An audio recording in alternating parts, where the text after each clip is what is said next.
Hello students, welcome to our English classes. Last class we have discussed major discourse belonging to paper 1.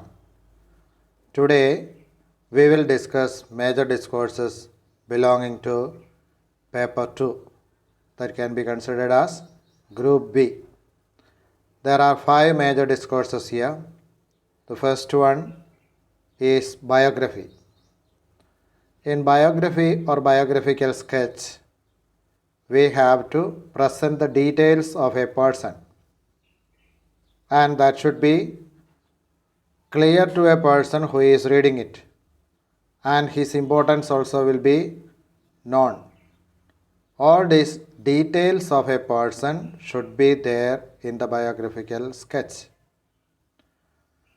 So what we have to do is, the second point is that we have to present the relevant ideas and information. Whatever we know is not the importance of the biographical sketch, but what is required there, that we have to write in our biographical sketch. So some informations and data will be collected or given. If it is in the question paper, they will be giving some information. That information should be organized in a proper manner. Maybe it can be considered in any kind of order. That order should be clearly there in our mind. Chronological order may be the best. That's my suggestion.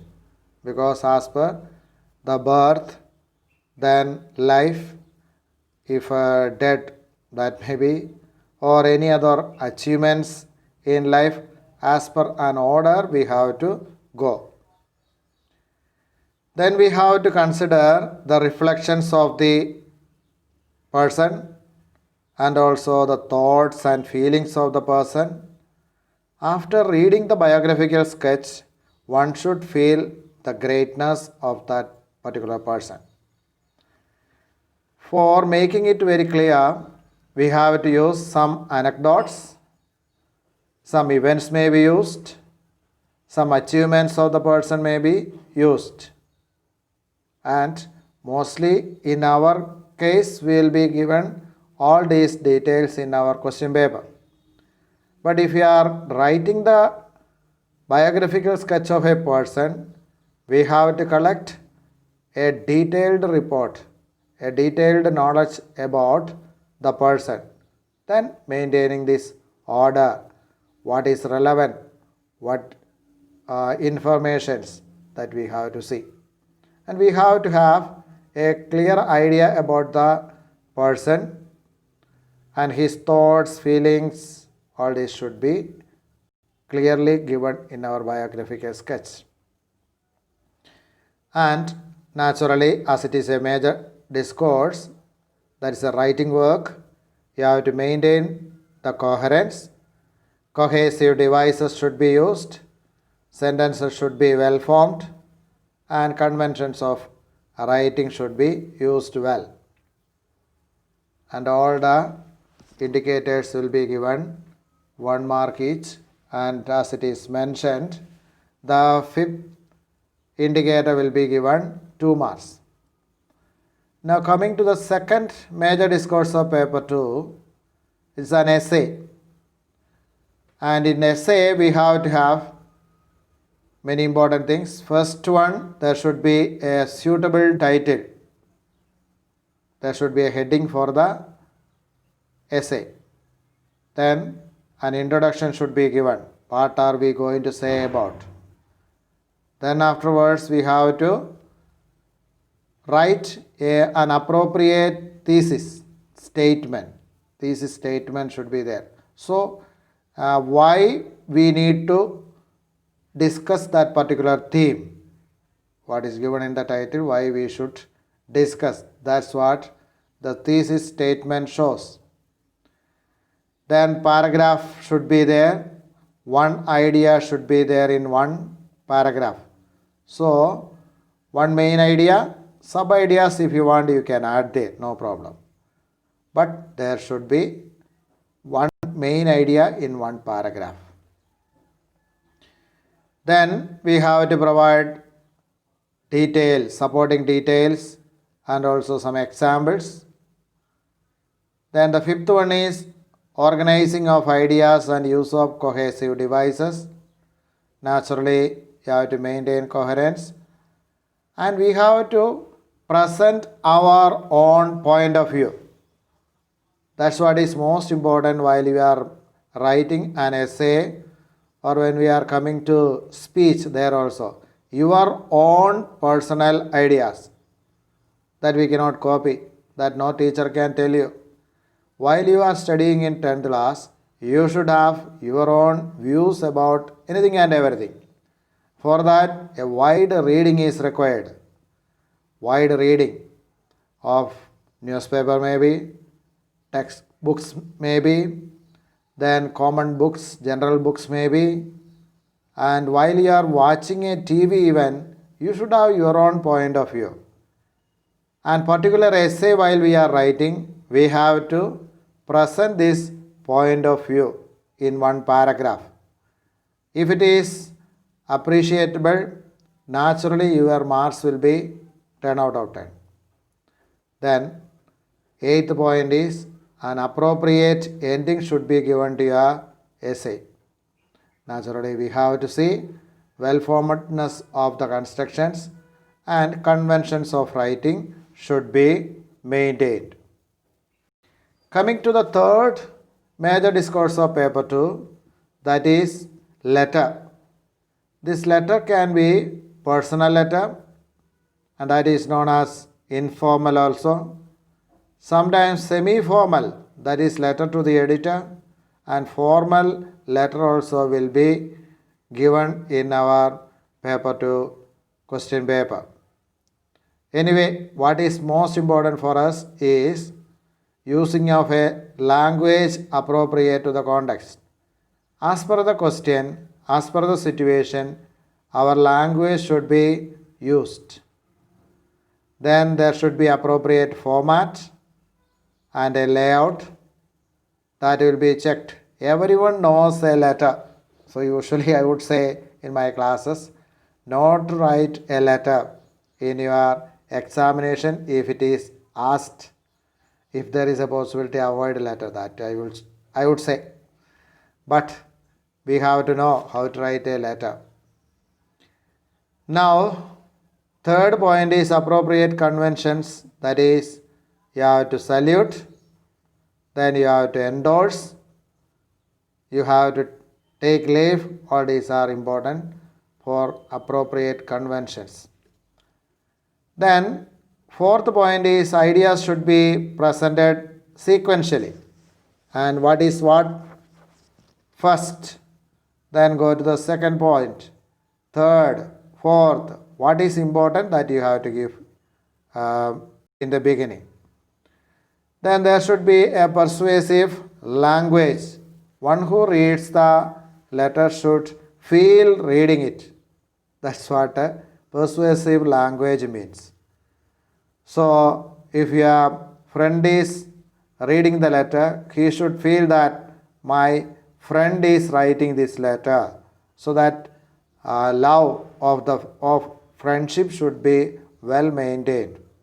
So, as per our relation to the one who is listening to the or reading the letter should be clearly understood.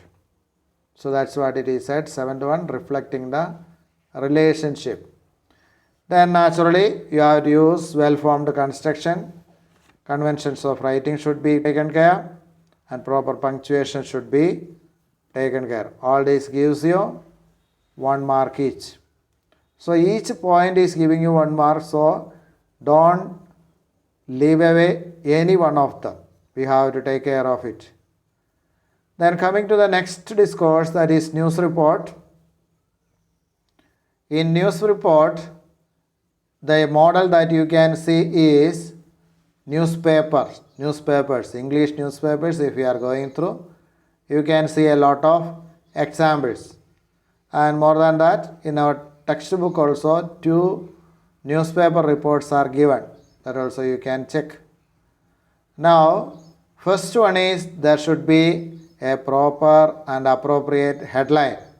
As in the case of essay and speech, here also there should be a headline. Then a lead sentence. That's what already we have seen, thesis statement. In that way, here also saying all the 5 W's, why, what, when, where, all these points should be mentioned in the first sentence itself. Only one sentence if you are reading also, you should understand what is what in the newspaper report. Then afterwards explanation, the gist or the body of the news should be presented. That presenting of the body can be in the next paragraph, or after the first sentence you can go for that. It's not an issue, but the gist or the body of the news should be given next. Now, the information that we have received should be organized well. Organize the informations well. Then there should be an logical order. There should be a logical order while we are putting the events that happened in the particular issue. For example, an accident, how it happened, what happened, who are involved. All these ideas should be maintained there. Then naturally we have to use cohesive devices, appropriate language. In newspaper report, a passivization, a reporting style and appropriate tense should be used. Then maintaining appropriate paragraphing and subheads. If it is required, subheading also should be there.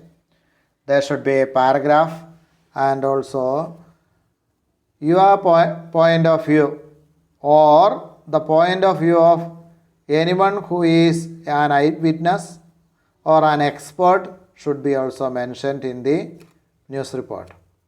Then naturally we have to have well-formed constructions also. Then the next one is that of speech. I would suggest you to select this speech if it comes in your examination. The reason is you can write a lot of things if whatever you know can be included in a speech. But first thing, contextual relevance. As per the subject matter, we have to write it. Then second one is organization of ideas. There should be an order and it should be well, means when we are listening to that, there should not be any boring. Then third one is argumentative, persuasive, interactive language. The language should be used in such a way that people who are listening to our speech also will think something about that. While we are speaking something, the other one will feel, no, it's not right, or it's right, I agree with it, or I don't agree with it, I have something to think about it. Such kind of an idea should come to the one who is listening to the speech. Then whatever idea that we wanted to present, there also we have to use persuasive language. They have to follow us. That's the meaning of a speech. When we are making a speech, one who is listening should maximum agree with us. And that kind of a language should be used. Then interactive language. Some questions should be presented, and even though you are not waiting for the answer, that we have to create some answer into the listener. One who is listening to the speech should have some answers in their mind. Or you can give your own answer and afterwards make them to come into that particular idea that we wanted to present. Naturally, fourth one is discourse markers should be used. Then some examples in supporting your idea of the speech should be maintained. For that you can take some quotations also. Naturally there should be coherence of ideas. Then here also your point of view, and that should be given in a paragraph. as it is a speech script. While speaking also we have to make our point of idea or view very well, but here in writing also we have to present our point of idea. Using well-formed constructions, using proper word form, maintaining conventions of writing, all these are also important. So this is about paper 2 discourses. This is considered as the B section of the discourse. We will meet again in the next class. We will discuss about minor discourses. Thank you very much.